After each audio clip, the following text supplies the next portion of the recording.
नमस्कार। आज हम बात करेंगे E20 ईंधन को अपनाने और हरित हाइड्रोजन उत्पादन यानी ग्रीन हाइड्रोजन की जो हम बात करते हैं उसके बारे में।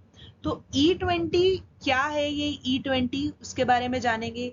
इथेनॉल ब्लेंडिंग क्या है इसके बारे में जानेंगे।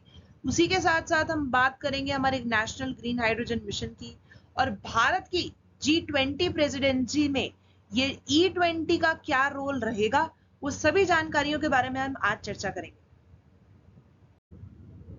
तो किस तरीके से ये जो टॉपिक है ये चर्चा में रहा है, किस तरीके से टॉपिक अभी रिसेंटली न्यूज में आया है।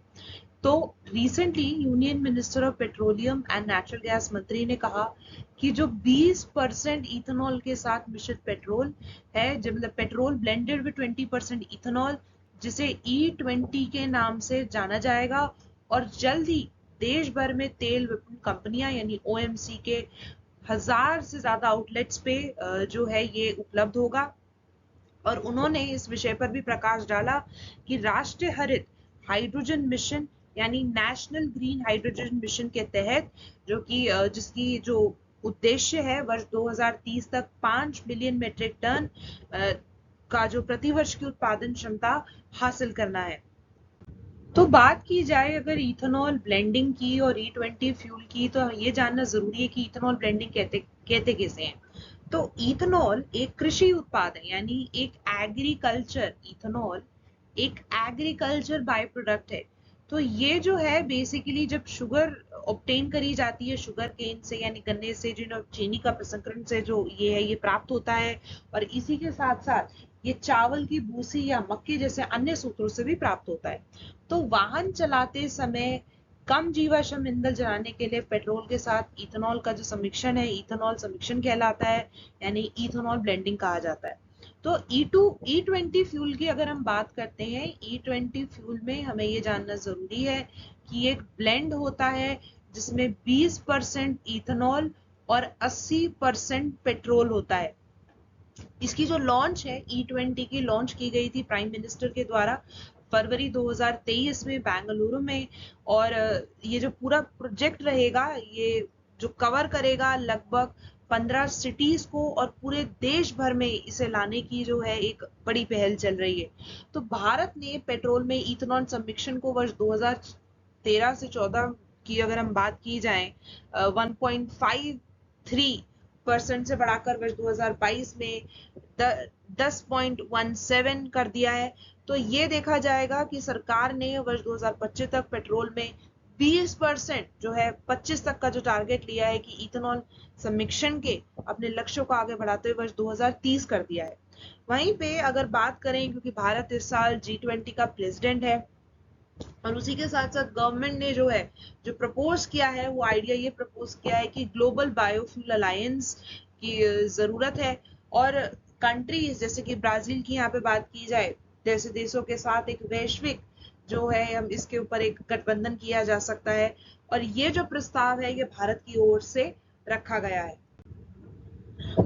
वहीं पे बात करी जाए, क्योंकि हम E20 फ्यूल के बारे में बात कर रहे हैं, तो E20 फ्यूल जो है इसके क्या फायदे हैं क्या नुकसान है।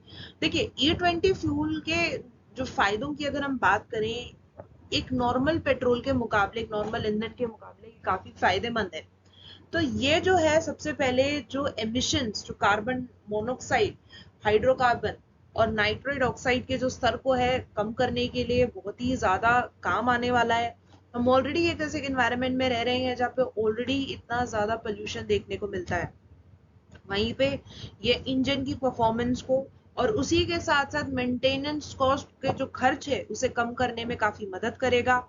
और जो हमारा बिल है, इंपोर्ट बिल जिसे कहते हैं, देखिए जो भी हमारे हम इंडिया की अगर बात की जाए, जो हम क्रूड ऑयल जो है बहुत हद तक इंपोर्ट करते हैं और ये जो इंपोर्ट है इसी की वजह से हमारे बीओपी में डेफिशिएट आता है। तो इस इंपोर्ट को कम करने के लिए ये बहुत ज्यादा जरूरी हो गया है कि हम एक अपना ऐसा डोमेस्टिक प्रोडक्शन करें ऐसे ईंधन की, ताकि हमें इंपोर्ट ना करें। तो जो इंपोर्ट बिल है उसे कम करने में मदद करेगा।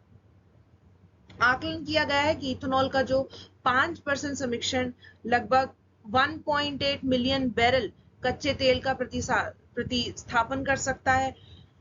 और इसी के साथ साथ अगर बात की जाए भारत की, तो भारत ने लगभग 185 मिलियन टन ऑफ का जो पेट्रोलियम है, लगभग 551 यूएस डॉलर की जो कॉस्ट पे जो इंपोर्ट किया था 2020 और 21 में। तो अगर इन आंकड़ों की अगर बात की जाए, तो ये एक ऐसे आंकड़े हैं जो देखने में हमें मजबूर कर देते हैं कि हम कितना ज्यादा इंपोर्ट या कितना ज्यादा हम अपना जो पैसा है, मनी है, ऑयल के इंपोर्ट में लगा रहे हैं। तो एक अगर ये E20 का जो प्रोग्राम है, पूरा ये जो एजेंडा है, ये सफल हो जाता है, तो ये जो है लगभग कहा जा सकता है कि पूरे देश को 30,000 करोड़ रुपए सालाना जो है बचाने में बहुत ज्यादा मदद करेगा। उसी के साथ साथ फार्मर्स को, और जो रूरल इकोनॉमी की हम बात करते हैं, उसको जो है हेल्प करेगा सपोर्ट करने में, ताकि जो डिमांड है, जो सरप्लस क्रॉप्स की डिमांड जो है इन क्रॉप्स की बढ़ाई जा सके। ये जो पूरा प्रोग्राम है, ये बहुत ही ज्यादा अगर इसका देखे जाए तो काफी ग्रीन एडवांटेजेस हैं, लेकिन उन्हीं के साथ साथ कुछ चैलेंजेस हैं। तो सबसे पहले अगर बात की जाए शिफ्ट जो होगा शुगर केन प्रोडक्शन के लिए, तो अगर हमें 20% ब्लेंड रेट को अचीव करना है, ठीक है, तो हमें क्या करना होगा कि जो 1/10 जो एग्जिस्टिंग नेट सोन एरिया है, उसे हमें शुगर केन प्रोडक्शन के लिए डाइवर्ट करना होगा। तो क्या ये सही है कि हम 1/10 ऑफ जो हमारा नेट सोन एरिया है, उसे हम शुगर केन प्रोडक्शन के लिए जो है अब आगे डाइवर्ट कर रहे हैं। और इसी के साथ साथ अगर बात की जाए लैंड पर, यानी भूमि पर, ये दबाव डालने जैसा होगा। इसी के साथ साथ अगर बात की जाए फूड प्राइसेस काफी हद तक ऑलरेडी इंडिया, भारत जो है इन्फ्लेशन देख रहा है, फूड इन्फ्लेशन की अगर हम बात की जाए, तो ये फूड इन्फ्लेशन को भी काफी हद तक बढ़ा सकता है। उसी के साथ साथ अगर मैं बात करी जाऊं कि भंडारण की यहाँ पे कमी है, स्टोरेज का कंस्ट्रेंट है, तो किसी भी एनुअल कैपेसिटी जो है हमारी बायो रिफाइनरीज की, वो 300 से 400 मिलियन लीटर है, ठीक है। तो ये जो है अभी भी अगर बात की जाए उतनी इनफ नहीं है कि 5% पेट्रोल इथेनॉल ब्लेंडिंग की जो रिक्वायरमेंट है उसको पूरा कर सके। उसी के साथ साथ स्टोरेज, यहाँ पे जो है स्टोरेज एक मेन कंसर्न बना हुआ है। तो ये देखने एक चिंताजनक विषय है, क्योंकि अगर E10 आपूर्ति को E20 आपूर्ति के साथ जारी रखना है, तो इन्हें अलग अलग भंडारण करना होगा, जो लागत को बढ़ाएगा, यानी हमारी कॉस्ट को बढ़ाएगा। तो इस कॉस्ट के चलते तो आप देखेंगे कि किस तरीके के जो है ये मेजर चैलेंजेस यहाँ पे भारत के सामने खड़े हुए। जब हम ग्रीन हाइड्रोजन की बात करते हैं, तो ग्रीन हाइड्रोजन क्या है? तो देखिए, ग्रीन हाइड्रोजन जो है एक हाइड्रोजन है जो कि प्रोड्यूस होता है इलेक्ट्रोलाइसिस ऑफ वाटर से, जहां पे जो हम इस्तेमाल करते हैं रिन्यूएबल और ग्रीन एनर्जी का। तो ग्रीन हाइड्रोजन अक्षय ऊर्जा का उपयोग करके जल के इलेक्ट्रोलाइसिस द्वारा निर्मित होता है। तो ये जो कंसिडर किया जाता है, इसे कहा जाता है कि ये सबसे ज्यादा क्लीनेस्ट फॉर्म ऑफ एनर्जी है। This is one of the cleanest form of energy, क्योंकि किसी भी तरीके की ग्रीन हाउस गैस का एमिशन यहाँ पे नहीं करता है। और उसी के साथ साथ बात की जाए भारत की, तो भारत का ऐसा माना जाता है कि उसके पास वो पोटेंशियल है कि वो एक विश्व का जो एक लीडर बन के यहाँ पे उभर सकता है, एक super power in green hydrogen production. और ये जो है ये as per the international energy agency, यानी अंतरराष्ट्रीय ऊर्जा एजेंसी के अनुसार, ये जो भारत में जो हरित हाइड्रोजन उत्पादन में अग्रणी और महाशक्ति बनने की जो क्षमता है, उसके द्वारा की गई है। उसी के साथ साथ रिन्यूएबल एनर्जी के बाद अगर हम बात करते हैं, तो ये जो क्षमता भारत के पास है बहुत ज्यादा है। सोलर पावर के रूप में अगर हम देखें, सूर्य ऊर्जा, जिसका जो यूज है वो कम लागत पर किया जा सकता है। और भारत ने अपने राष्ट्रीय हाइड्रोजन मिशन के तहत वर्ष 2025-26 तक जो प्रति वर्ष 5 मिलियन मेट्रिक टन हरित हाइड्रोजन का उत्पादन करने का जो लक्ष्य भी इस समय रखा है। तो ये एक बहुत बड़ा एजेंडा है भारत के लिए, जो कि वो अचीव कर सकता है। उसी के साथ साथ निजी क्षेत्र भी हरित हाइड्रोजन उत्पादन को आगे बढ़ाने के लिए सक्रिय रूप से लगा हुआ है, यानी हमारा जो प्राइवेट सेक्टर है।